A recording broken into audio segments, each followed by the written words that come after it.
günler. Bugün şimşek döküm pelet sobaları olarak yeni modelimiz olan şömine tipini tanıtacağız. Özelliği hem pelet hem odunla yanmasıdır. Arkasında pelet haznesi var. Dilerseniz oradan pelet koyup yakabilirsiniz. Veya önden ön kapağını açıp odunla yakabilirsiniz. Hemen gösteriyorum. Arkada yerimiz var. Kapağını açıp, tabii ben şu an göstermek için, peletimizi döküyoruz içine. Döktükten sonra hemen ön kapağımızı açıp, burada peletimiz var. Peleti üzerine biraz röşe yakıtı döküp çakmakla tutuşturduktan sonra kapağımızı kapatıyoruz ve 5-10 dakika bekliyoruz. Evet, şu anda aradan 5-10 dakika geçti. Peletimiz tutuşmaya başladı, yandı. Daha bacamız yok. Şu an baca takılı değil. Sadece üzerine 2 tane boru koyduk. Alevimiz biraz daha yukarı çıkar baca olduğu takdirde. İlla ki çekişi yüksek olacak. Şimdi odunla nasıl yakarız onu göstereceğim. Direkt böyle yanarken de atabilirsiniz. Pelet yanmıyorken de yine reşo yakıtıyla veyahut da pürmüzle çok rahatlıkla yakabilirsiniz. Hemen gösteriyorum. Açtık. Kaç tane odunumuzu koyduk.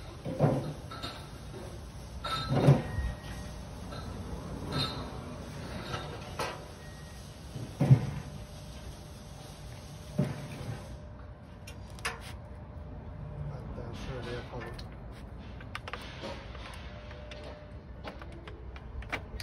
Şöyle yapalım.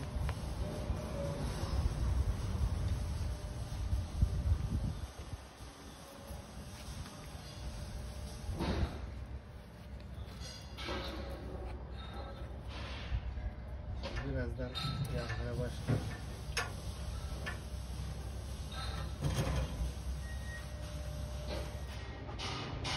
Evet, şu anda attık. Birazdan tutuşur.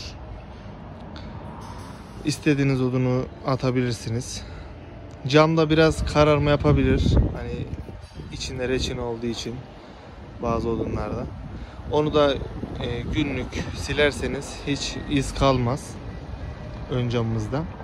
Üzerinde fırınımız var. Fırınımızda birazdan test edeceğiz. Ne kadar sürede suyu ısıtıyor, kaynatıyor. Hani yemek çok rahat pişer zaten. Onu göstereceğim. Birazdan deneyeceğiz. Evet arkadaşlar, içini açıp baktığımızda alevimiz aynen bu şekilde. Isıyı tahmin edebilirsiniz. Evet arkadaşlar, şimdi fırınımız ne kadar sıcak onu test edeceğiz. Yemek zaten çok rahat pişer. Ben suyu kaç dakikada kaynatırız onu göstereceğim. Normal çeşmeden bir su aldım. Birazcık doldurdum. Evet, direkt koyuyorum üzerine. Böyle. Sobamızın boyu 90 santim civarında. Fırınımızın ölçüsü ise 35'e 37 ölçüsünde. Çok rahatlıkla tepsi, borcam rahatlıkla sığar. Ateşimizi şöyle gösterelim. Bayağı ısısı çok güzel yani. Çok rahatlıkla yemek yapabilirsiniz. Üzerinde çay demleyebilirsiniz. Hiç videoyu kapatmadan ne kadar sürede ısınacağını göstereyim. Şöyle, bu bizimki büyük olduğu için, saplı bir olduğu için şey yapmıyorum.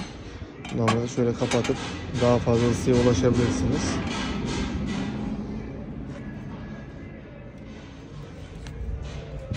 Gördüğünüz bu şekilde. Arkada haznesi var.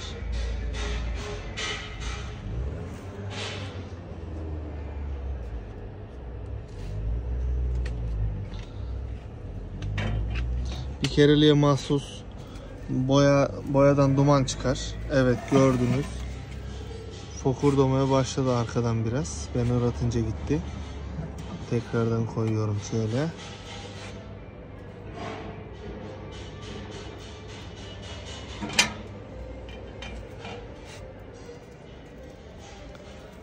Evet, fokurdamaya başladı, gördünüz. 1 dakika gibi bir sürede. Evet. Şu anda fokur diyor. Videoda tam gözüküyor mu bilmiyorum ama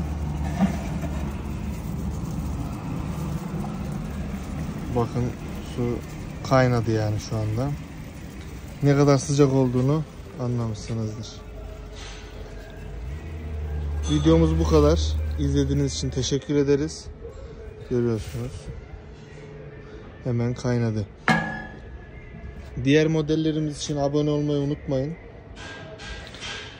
Yeni modelimiz, boru camlı modelimiz var. Bundan sonra onun tanıtımını yapacağız. Abone olup takipte kalabilirsiniz.